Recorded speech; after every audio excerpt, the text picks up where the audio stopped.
Hi hello Swathi Ganga Kannada YouTube ಚಾನಲ್ಗೆ ಎಲ್ಲರಿಗೂ ಸ್ವಾಗತ ಸುಸ್ವಾಗತ. ಇವತ್ತಿನ ವಿಡಿಯೋದಲ್ಲಿ ಬೆಳಗ್ಗೆ ನಾವು ಎಲ್ಲಿ ಹೋಗ್ತಾ ಇದ್ದೀವಿ, ನಿನ್ನೆ ಹೇಳಿದ್ನಲ್ವ ನಾನು ಡೈಲಿ ಬ್ಲಾಗ್ ಮಾಡ್ತಾ ಇದ್ದೀನಿ ಅಂತ ಹೇಳಿ.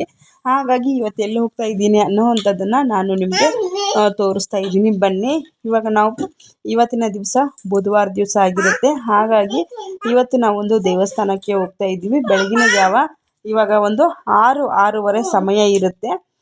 ಹಾಗೆ ನಾವು ದೇವಸ್ಥಾನಕ್ಕೆ ಹೋಗ್ತಾ ಇದ್ದೀವಿ. ಹಾಗೆ ಬಂದ ತಕ್ಷಣ ನಾನು ವಿಡಿಯೋನ ಎಡಿಟ್ ಮಾಡಿ ಹಾಕ್ತಾ ಇದ್ದೀನಿ.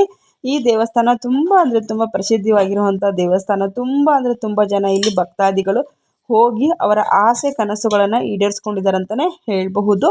ನೋಡಿ, ಈ ಒಂದು ಹಳ್ಳಿ ಮನೆ ಅಂಥೇಳಿ ಇಲ್ಲೆಲ್ಲ ವೆರೈಟಿ ಹಬ್ಸು ಸಿಗುತ್ತೆ. ಎಲ್ಲ ಏನಂತಂದರೆ ಎಲ್ಲ ಬಂದು ಉಡ್ಡುದು ನಮ್ಮ ಪೂಜೆಗಾಗಿರ್ಬೋದು. ನಾನು ಕೂಡ ಒಂದೆರಡು ಮನೆಗಳನ್ನು ಸಹ ತೆಗೆದುಕೊಂಡು ಇಲ್ಲಿ ಮತ್ತು ಆರ್ಗ್ಯಾನಿಕ್ ಆಗಿರೋ ಅಂಥದ್ದು ಜೇನುತುಪ್ಪ ಆಗಿರಬಹುದು, ತುಪ್ಪ ಆಗಿರಬಹುದು, ಮತ್ತು ಈ ಬೆಲ್ಲ ಆಗಿರಬಹುದು, ಕೊಬ್ಬರಿ ಎಣ್ಣೆ, ಮತ್ತು ಮಣ್ಣಿನ ವಸ್ತುಗಳು, ಮತ್ತು ಕಲ್ಲಿಂದು ಜರಡಿಗಳು, ಉಪ್ಪಿನ ಜರಡಿಗಳು, ಪ್ರತಿಯೊಂದು ವಾಸ್ತುಗೆ ಸಂಬಂಧಪಟ್ಟಿರುವಂಥ ಭತ್ತದ ತೋರಣ ಆಗಿರಬಹುದು, ಮತ್ತು ಅಗರಬತ್ತಿಗಳು, ವೆರೈಟಿ ಆಫ್ ಅಗರಬತ್ತಿ ಇಲ್ಲಿ ಸಿಗುತ್ತೆ. ಮತ್ತು ಎಣ್ಣೆ ಕೂಡ ಅಷ್ಟೇ.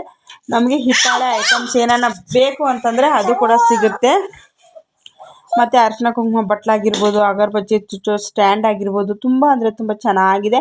ನೋಡಿ, ಮನೆಗೆ ದೃಷ್ಟಿ ಹೋಗೋದಕ್ಕೆ ಗಣೇಶನ ಕೂಡ ಹಾಕ್ಕೊಳ್ಬೋದು. ತುಂಬ ಅಂದರೆ ತುಂಬ ಚೆನ್ನಾಗಿದೆ. ನಾವು ದೇವ್ರ ಕೂರಿಸೋದಕ್ಕೆ ಮನೆಗಳಾಗಿರಬಹುದು, ತುಂಬ ಅಂದರೆ ತುಂಬ ಚೆನ್ನಾಗಿದೆ. ಮೇಲೆ ಡಿಸೈನ್ ಕೂಡ ಮಾಡಿದ್ದಾರೆ. ಮಕ್ಕಳಿಗೂ ಅಷ್ಟೇ ಇಲ್ಲಿ ಆಟ ಆಡೋದಕ್ಕೆ ಏನಂತಂದರೆ ಎಲ್ಲ ಒಂದು ಕಟ್ಟಿಗೆನಲ್ಲಿ ಪ್ರತಿಯೊಂದು ಎಷ್ಟು ಚೆನ್ನಾಗಿದೆ ಅಂತಂದರೆ ಕಟ್ಟಿಗೆದೆ ಮಕ್ಕಳಿಗೆ ನಮಗೆ ಆಟ ಆಡೋದಕ್ಕೆ ನಮ್ಮ ಕಾಲದಲ್ಲಿ ಚಿಕ್ಕ ವಯಸ್ಸಲ್ಲಿ ನಮ್ಮ ತಂದೆ ತಾಯಿ ಏನು ಒಂದು ಆಟಿಕೆಗಳನ್ನ ತಂದಿದ್ರು, ಒಂದು ಮರದ್ದು ಶೋ ಪೀಸ್ ಆಗಿ ಒಂದು ಎತ್ತಿನ ಬಂಡಿ ಆಗಿರ್ಬೋದು, ಒಂದು ಸೈಕಲ್ ಆಗಿರಬಹುದು, ಮತ್ತು ಆ ಸೈಕಲ್ಗೆ ಹಿಂದೆ ಹಾಲಿನ ಕ್ಯಾನ್ಗಳನ್ನ ಎತ್ಕೊಂಡು ಹೋಗ್ತಾ ಇದ್ರಲ್ಲ ಆವಾಗ, ಅದು ಆಗಿರಬಹುದು. ತುಂಬ ಅಂದರೆ ತುಂಬ ಚೆನ್ನಾಗಿದ್ದಾವೆ. ಇಲ್ಲಿ ನನ್ನ ಮಗ ಸ್ವಲ್ಪ ಸೌಂಡ್ ಮಾಡ್ತಾ ಇದ್ದಾನೆ. ಆ ಸೌಂಡನ್ನ ಸ್ವಲ್ಪ ಇಗ್ನೋರ್ ಮಾಡಿ ಅಂಥೇಳಿ ಕೇಳ್ಕೊಳ್ತೀನಿ. ತುಂಬ ಅಂದರೆ ತುಂಬ ವೆರೈಟಿ ಹಬ್ಸ್ ಇದೆ. ನನ್ನ ಕೈಯಲ್ಲಿ ಎಷ್ಟು ಸಾಧ್ಯ ಇದೆ ನಾನು ಅಷ್ಟೇ ತೆಗೆದುಕೊಂಡೆ. ತುಂಬ ಬಿಸಿಲು ಕೂಡ ತುಂಬ ಇತ್ತು. ಹಾಗಾಗಿ ಇವತ್ತು ಮಧ್ಯಾಹ್ನದ ಹೊತ್ತು ತುಂಬ ಬಿಸಿಲಿತ್ತು. ಹಾಗಾಗಿ ನಾನು ಎಷ್ಟು ಕವರ್ ಆಗುತ್ತೋ ಅಷ್ಟು ವೀಡಿಯೋನ ತೆಗೆದುಕೊಂಡು ಬಂದೆ. ಯಾಕಂದರೆ ಜನ ಕೂಡ ತುಂಬ ಸ್ವಲ್ಪ ಲೇಟ್ ಆದಂಗೆ ಜಾಸ್ತಿ ಆದರು. ಹಾಗಾಗಿ ನಾನು ಕೂಡ ಒಂದು ಚಿಕ್ಕದಾಗಿ ಮನೆಗಳು, ಮತ್ತು ನನಗೆ ದೇವ್ರಿಗೆ ಹಚ್ಚೋದಕ್ಕೆ ಸ್ವಲ್ಪ ತುಪ್ಪ ಎಲ್ಲ ಬೇಕಿತ್ತು. ನಾನು ಏನು ಬೇಕು ಅದನ್ನು ತೆಗೆದುಕೊಂಡು ವಾಪಸ್ ಬಂದ್ವಿ. ಈ ದೇವಸ್ಥಾನ ಎಲ್ಲಿ ಬರುತ್ತೆ ಅಂದರೆ, ಈ ಅಂಗಡಿನ ಪ್ರತಿಯೊಬ್ಬರು ನೋಡಿರೋರು ಖಂಡಿತವಾಗ್ಲೂ ಕಮೆಂಟಲ್ಲಿ ಬರೆದು ತಿಳಿಸಿ ಅಂಥೇಳಿ ಕೇಳ್ಕೊಳ್ತೀನಿ. ಇಲ್ಲಿ ವಾಸ್ತುಗೆ ಸಂಬಂಧಪಟ್ಟಿರೋದಾಗಿರ್ಬೋದು. ಅಕಸ್ಮಾತಾಗಿ ನಮಗೆ ಏನಾರ ಬೇಕು ಅಂತಂದರೆ ಈ ವಾರ ಹೇಳಿದ್ರೆ ನೆಕ್ಸ್ಟ್ ವಾರಕ್ಕೆ ಅವರು ತರಿಸಿಟ್ಟಿರ್ತಾರಂತೆ. ಹಾಗಾಗಿ ನನಗೆ ಸ್ವಲ್ಪ ಇದು ಕುಟ್ಟಾಣಿಗಳು ಬೇಕಿತ್ತು. ಮನೆಯಲ್ಲಿ ಬೀಸೋ ಕಲ್ಲಾಗಿರಬಹುದು, ಮತ್ತು ಈ ರುಬ್ಬೋ ಕಲ್ಲಾಗಿರಬಹುದು. ಮುಂಚೆ ಎಲ್ಲ ಯೂಸ್ ಮಾಡ್ತಾ ಇದ್ರಲ್ವ ಅಂಥದ್ದು ಚಿಕ್ಕದು ಪುಟಾಣಿದು ಬೇಕಾಗಿತ್ತು ನನಗೆ. ಅದಕ್ಕೆ ಅವರು 1000 ರೂಪೀಸ್ ಆಗುತ್ತೆ ಅಂತ ಹೇಳಿದ್ದಾರೆ. ಎಲ್ಲಿ ಅಂತಂದರೆ ನೋಡಿ, ನಾವು ಹೋಗಿರೋ ಅಂಥದ್ದು ಹೊಸಕೋಟೆ ಕಾಟೇರಮ್ಮ ದೇವಸ್ಥಾನ ಅಂತಲೇ ಹೇಳಬಹುದು.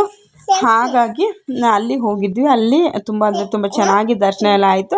ಅಲ್ಲಿ ಒಳಗಡೆಗೆ ಯಾವುದೇ ರೀತಿ ಫೋಟೋನ ತೆಗೆಯೋದಕ್ಕೆ ಬಿಡಲಿಲ್ಲ. ಆಚೆ ಕಡೆ ಕೂಡ ನಾನು ಫೋಟೋ ತೆಗಿಬೇಡ್ರಿ ಅಂತಂದಿರೋದಕ್ಕೆ ನಾನು ಬ್ಯಾಗಲ್ಲಿ ಇಟ್ಕೊಂಡ್ಬಿಟ್ಟೆ. ಇದು ನೋಡಿ, ಅಮ್ಮನವ್ರನ್ನ ಕಾಟೇರಮ್ಮನ ಎಲ್ಲರೂ ಕೂಡ ದರ್ಶನವನ್ನು ತಗೊಳ್ಳಿ. ನಿಮ್ದು ಏನೇ ಒಂದು ಕಷ್ಟ ಕಾರ್ಪಣ್ಯ ಇದ್ದರೂ ದೂರ ಮಾಡಲಿ ಅಂಥೇಳಿ ತಾಯಿನ ಕೇಳ್ಕೊಳ್ಳಿ. ಹಾಗಾಗಿ ನಾನು ನೋಡಿ ಅರ್ಲಿ ಮಾರ್ನಿಂಗ್ ಬೆಳಗ್ಗೆನೇ ಎದ್ದು ಸ್ನಾನ ಮಾಡಿಕೊಂಡು ಇವತ್ತು ವಾಕಿಂಗ್ ಎಲ್ಲ ಸ್ಕಿಪ್ಪಿಂಗ್ ಆಯಿತು. ಮನೆಯಲ್ಲಿ ಸರಳವಾಗಿ ಈ ರೀತಿಯಾಗಿ ಪೂಜೆಯನ್ನು ಮಾಡಿಕೊಂಡು ಸ್ನಾನ ಮಾಡ್ಕೊಂಡು ಬಂದು ಈ ರೀತಿಯಾಗಿ ಪೂಜೆಯನ್ನು ಮಾಡ್ಕೊಂಡು ಬಂದು ಇಟ್ಬಿಟ್ಟು ನಾನು ಕೂಡ ನೋಡಿ ಈ ರೀತಿಯಾಗಿ ಸರಳವಾಗಿ ನೋಡಿ ವಾರಾಹ್ಯಮ್ಮನಿಗೆ ಈ ರೀತಿಯಾಗಿ ರೆಡಿ ಮಾಡಿದ್ದೀನಿ.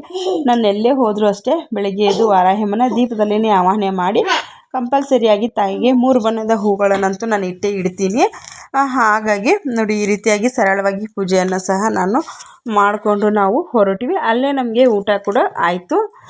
ಬೆಲ್ಲದನ್ನ ಮತ್ತು ಅನ್ನ ಸಾಂಬಾರು ಅದು ಊಟ ಕೂಡ ಹಾಕಿದ್ದಾರೆ. ಅದನ್ನು ಕೂಡ ನಾನು ವಿಡಿಯೋನ ತೆಗೆದುಕೊಂಡಿದ್ದೀನಿ. ಬನ್ನಿ, ಇವತ್ತು ಯಾವ ಒಂದು ಮಂತ್ರವನ್ನು ಹೇಳ್ಕೊಳ್ತಾ ಇದ್ದೆ ಅಂದರೆ, ಇವತ್ತು ನಾನು ತಿಳಿಸ್ತಾ ಇರೋವಂಥ ಮಂತ್ರ ಬಂದು ಕೋಟ್ಯಾಂತರ ಜನಕ್ಕೆ ಈ ಒಂದು ಮಂತ್ರ ಅನ್ನೋವಂಥದ್ದು ಉಪಯೋಗ ಆಗಿದೆ. ತುಂಬ ಅಂದರೆ ತುಂಬ ಜನ ಇದರಿಂದ ಸಕ್ಸಸ್ ಅನ್ನೋವಂಥದ್ದು ಕಂಡಿದ್ದಾರೆ. ಇದೇ ನೋಡಿ, ಅಲ್ಲಿ ಇವತ್ತಿನ ಊಟ ಫಸ್ಟು ನಮಗೆ ಸ್ವೀಟನ್ನು ಹಾಕಿದ್ರು. ನೋಡಿ, ನನ್ನ ಮಗನ್ನ ರೆಡಿ ಮಾಡಿಬಿಟ್ಟು ಅಲ್ಲಿ ದೋಸೆ ಅವನಿಗೆ ಬೆಳಗ್ಗೆ ಅಲ್ಲಿ ಹೋಗಿ ದಾರಿ ಮಧ್ಯೆ ಏನಾರ ಕೇಳ್ತಾನೆ ಅಂತಂದರೆ ಸ್ನಾನ ಮಾಡಿಸಿ ಕೂರಿಸಿದ್ದೀನಿ ರೆಡಿ ಮಾಡಿ.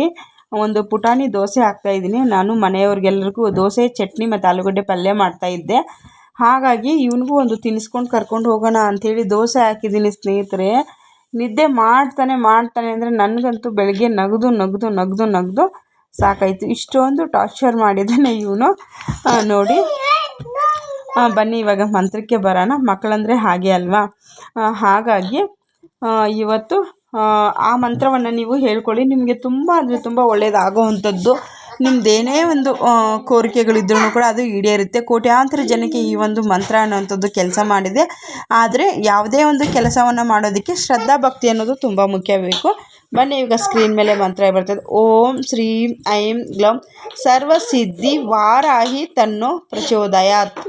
ಓಂ ಶ್ರೀಂ ಐಂ ಗ್ಲೌಂ ಶ್ರೀ ಸರ್ವಸಿದ್ಧಿ ವಾರಾಹಿ ತನ್ನೋ ಪ್ರಚೋದಯಾತ್ ಅನ್ನೋವಂಥ ಒಂದು ಬೀಜಾಕ್ಷರಿಯ ಮಂತ್ರವನ್ನು ನೀವು ರಾತ್ರಿ ಮಲಗೋದಕ್ಕೆ ಮುನ್ನ 3 ಬಾರಿ, 5 ಬಾರಿ, 9 ಬಾರಿ, 16 ಬಾರಿ ಹೇಳ್ಕೊಳ್ಬೇಕಾಗತ್ತೆ. ಈ ರೀತಿಯಾಗಿ ಹೇಳಿದ್ದೇ ಆದರೆ ನಿಮ್ದು ಏನೇ ಕೋರಿಕೆ ಇರ್ಬೋದು ಸ್ನೇಹಿತರೆ. ಮಕ್ಕಳಾಗಿಲ್ಲ, ಮದುವೆ ಆಗಿಲ್ಲ, ಇನ್ನೂ ಮದುವೆ ಮಾಡ್ಕೊತಾ ಇದ್ದೀವಿ, ಹುಡುಗಿ ಸಿಕ್ಕಿಲ್ಲ, ಹುಡುಗ ಸಿಕ್ಕಿಲ್ಲ, ಮತ್ತು ಹೆಲ್ತ್ ಪ್ರಾಬ್ಲಮ್ ಇದೆ, ಪ್ರತಿಯೊಂದಕ್ಕೂ ಆಗುತ್ತೆ. ಈ ಮಂತ್ರ ಹೇಳ್ಕೊಂಡು ನೀವು ಒಂದು 3 ದಿನ ನೋಡ್ಕೊಳ್ಳಿ.